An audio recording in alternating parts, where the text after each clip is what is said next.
গল্পটা বরিশালের জমিদার বাড়ির। জমিদার ছিলেন খুব শৌখিন মানুষ। পুরনো অমূল্য জিনিসের উপর তার রুচি ছিল খুব বেশি। সেই জন্য তার ঘরে বিভিন্ন অতি মূল্যবান জিনিসও ছিল প্রচুর। সম্প্রতি তিনি তার শোবার ঘরে রাখার জন্য একটা বাঘের মূর্তি আনিয়েছেন। মূর্তিটা নাকি 500 বছরের পুরানো এবং ওটা উনি আনিয়েছেন জাপান থেকে। তবে মূর্তিটা ছিল পিতল দিয়ে তৈরি। না না, পিতল শুনে আপনারা আবার হতাশ হবেন না। তার কারণ, মূর্তিটার আসল রহস্য ছিল তার দুটো চোখে। তার দুটো চোখ ছিল নাকি হিরে দিয়ে তৈরি। তাই তিনি তার শোবার ঘরেই বাঘের মূর্তিটা সবসময় রাখতেন। শুধু তাই নয়, এই মূর্তিটির আরো একটা খাস দিক ছিল। রাতের অন্ধকারে এই মূর্তিটির চোখ দুটো থেকে যে সাদাটে নীল আভা বেরিয়ে আসতো, সেই আলোটা প্রতি রাতে এই পিতলের মূর্তির মধ্যে যেন জীবন দিয়ে দিত। যাই হোক, চলুন এবার আমরা জমিদার মশাইয়ের সঙ্গে একটু আলাপ করে আসি।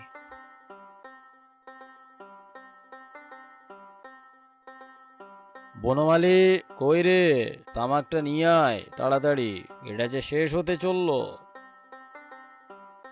এই যে বাবু, এই নিন তামাক। তা আমি কি এটা কাঁচা খাবো? কলকেতে সাজা। ও হ্যাঁ বাবু।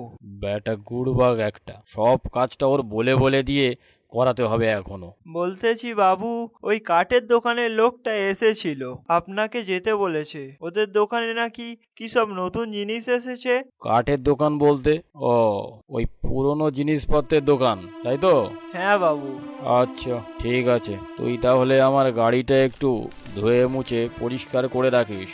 বিকালে বেরোবো, আবার ভুলে যাস না যেন।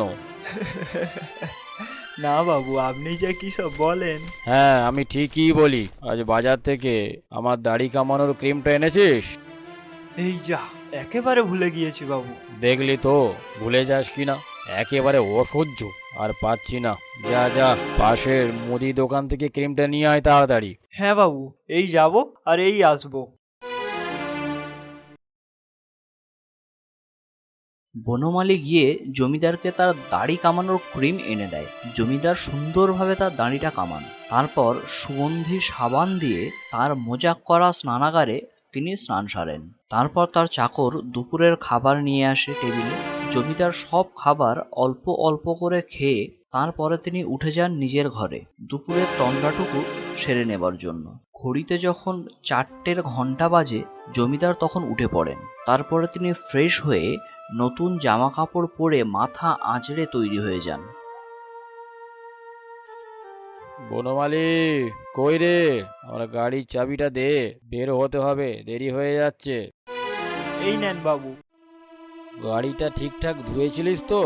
না, মানে, না না, আমি ওই সকালে। বুঝেছি বুঝেছি, আর সাফাই গাইতে হবে না। বাড়ি ফিরি, তারপর তোর এই ভুলে যাওয়া রোগটার ব্যবস্থা আমি করব। হায় ভগবান, আমি কি যে করি! দয়া করো ভগবান, দয়া করো।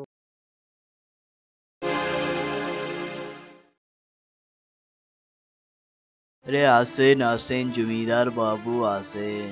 আরে আমি তো আপনারই অপেক্ষা করছিলাম। একটা মাল যা এসেছে না, একদম 500 বছরের পুরানো আছে। মালটা এই দুনিয়ায় আর দুটো নেই। তার নাম জানেন তো? দা টাইগার আইজ, মতলব আছে বাঘের চোখ। হ্যাঁ। বাঘের চোখ দেখান তো, দেখি মালটাকে। এই এই দেখেন জমিদার মশাই, আপনি এটাকে পিতল বলে। আরে এর মশাই, আমি জানি এর বডি পিতলের আর চোখ দুটি হীরের। আপনি কি করে জানলেন মশাই? এটা আমাকে প্যাক করে গাড়িতে তুলে দিন, আর এই নিন টাকা। আশা করি কম হবে না।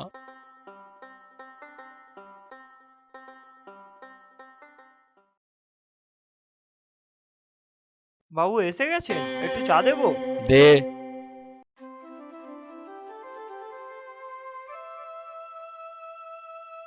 বাবু আপনার কি হয়েছে? এত চিন্তিত লাগছেন কেন? ও কিছু না, তুই যা। তারপর থেকে জমিদার মশাই কেমন যেন একটা পরিবর্তন হয়ে যায়। ঠিক মতো খায় না, ঘুমোয় না। সর্বদা কিসের একটা চিন্তা যেন তাকে তাড়া করে বেড়াচ্ছে। মাঝে মধ্যে গাড়ি নিয়ে বেরিয়ে যায় বিভিন্ন লোকের বাড়ি, বিভিন্ন দোকানেও গিয়ে তাদের সঙ্গে কি যেন একটা আলোচনা করে। একদিন বাবু আপনি এখানে বসে, আমি আপনাকে সারা বাড়ি খুঁজে মরছি। তা তোর সামনে কি এটা আমার ভূত দাঁড়িয়ে আছে? বেশি না আধিক্যতা দেখিয়ে কি হয়েছে বল। না বলছি বাবু, আপনি দেখছি ওই নতুন বাক্সটা আনার পর থেকে আপনার কেমন যেন মন খারাপ। আপনি বাক্সটাও খুললেন না। বড় ইচ্ছা হচ্ছে ওটাতে কি আছে দেখার। আচ্ছা, তা কবে থেকে তোর আবার এইসব পুরাতন জিনিসের উপর আগ্রহ জন্মালো রে? কেন বাবু, ওই যে বাঘের মূর্তির চোখ দুটো দেখে?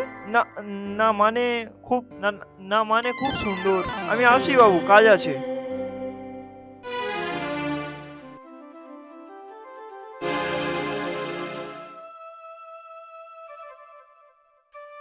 বনমালী, গাড়ির চাবি টান, বের হব।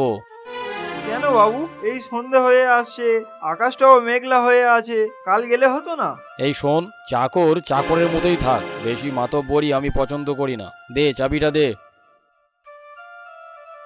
রাত হয়, ঘড়ির কাঁটা তখন প্রায় 11টা ছুঁই ছুঁই। টেবিলে খাবার সাজিয়ে বনমালী বাবুর অপেক্ষায় বসে আছে। এমন সময় বাবু ঘরে ঢোকে। বনমালী উঠে দাঁড়ায়। বাবু এসেছেন? আচ্ছা বনমালী, ওই বাঘের মূর্তিটা আমরা যখন কিনলাম তখন একজন ভদ্রলোক এসে ওটা আমার থেকে অনেক বেশি দাম দেবে বলছিল। তার নামটা মনে আছে কি তোর? হ্যাঁ, বানোয়ারি লাল। ঠিক আছে, তুই খেয়ে শুয়ে পড়, আমি খাবো না, বাইরে থেকে খেয়ে এসেছি। আরে হ্যাঁ, কাল সকালে তুই তৈরি থাকিস, তোকে নিয়ে একটু ডাক্তারের কাছে যাব। কেমন? নে যা, খেয়ে নে।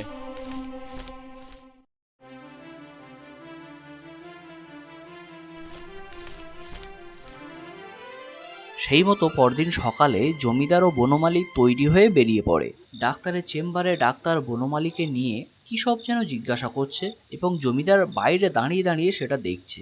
তারপর বেশ কয়েক ঘন্টা পর বনমালী চেম্বার থেকে বেরিয়ে আসে বিষণ্ণ মুখে। তারপরে সে বাবুর গাড়িতে করে আবার বাড়ি ফিরে আসে। বনমালী, তুই রান্নার ব্যবস্থা কর, আমি একটু আসছি।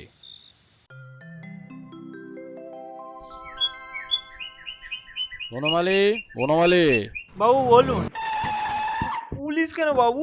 আমি যে বাক্সটা কিনে এনেছিলাম ওটা আনতো। ঠিক আছে বাবু।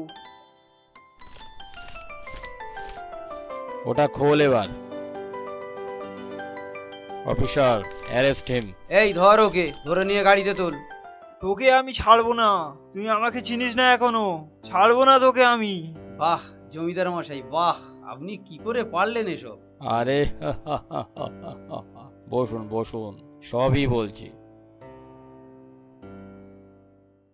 আমি তো প্রথমটা কিছুই বুঝতে পারছিলাম না যে যে জিনিস পৃথিবীতে একটা আছে যার নামের আগে দি বসে, দি টাইগার আইস, সে জিনিস আবার দুটো হয় কি করে। তারপর আমার মনে হলো কেউ এটা নকল করে বাজারে বেচেছে, কিন্তু আমি যখন ওটা হাতে নিলাম দেখলাম ওটাই আসল। আমার কাছে যে জিনিসটা ছিল আগে থেকে সেটাই নকল, কিন্তু ওটা আমি যখন কিনেছিলাম তখন আসল ছিল। তার মানে ওটা কেউ বা কারা আমার ঘর থেকে চুরি করে নকল মূর্তিটা ওখানে রেখে আমাকে বোকা বানিয়েছে। কিন্তু ওর হীরের চমক। আরে ভিতরে লাইট লাগিয়ে তাতে সেন্সর সিস্টেম লাগিয়ে দিয়েছে যাতে অন্ধকার হলেই চলে। ভাবুন কি বুদ্ধি। আমি তো একরকম উঠে পড়ে লাগলাম। বিভিন্ন দোকান, বিভিন্ন লোকের সঙ্গে কথা বললাম, জানার চেষ্টা করলাম চুরিটা কে বা কারা করতে পারে, কিন্তু কেউই তার সদ উত্তর দিতে পারলো না। আমি হতাশ হয়ে পড়লাম। হঠাৎ সেদিন। আচ্ছা, তা কবে থেকে তোর আবার এইসব পুরাতন জিনিসের উপর আগ্রহ জন্মালো রে? কেন বাবু, ওই যে বাঘের মূর্তির চোখ দুটো দেখে? না না মানে খুব না না মানে খুব সুন্দর। আমি আসি বাবু, কাজ আছে। তখন আমার মনে খটকা লাগে। আমি যাই আপনাদের লোকাল থানায়, গিয়ে লোকাল চোরদের ছবি দেখি। ওখানে আমার চাকরের গোঁপদাড়ি ছাড়া দুটো ছবি দেখেই শিওর হই। আবার ভাবলাম ওর তো ভোলা রোগ আছে, তাহলে ও কি করে এত প্ল্যানিং করতে পারে। তাই ওকে ডাক্তারের কাছে নিয়ে যাই পরীক্ষা করার জন্য, এবং আমিও ওকে অনেক পুরনো কথা জিজ্ঞাসা করে তার ঠিকঠাক উত্তর পাচ্ছিলাম। ডাক্তারও বললেন ওর কোনো রোগ নেই, পুরোটাই ও অভিনয় করে। ইনফ্যাক্ট ও সেই লোককেই আমার এই মূর্তিটা বেচেছিল যে ওটা আমার থেকে অনেক বেশি দামে কিনতে চেয়েছিল, আর ওকে হাতে নাতে প্রমাণ করার জন্য বাক্সটা আপনাদের সামনেই খুলতে বলি। দেখলেন তো কেমন ঘাবড়ে গেল।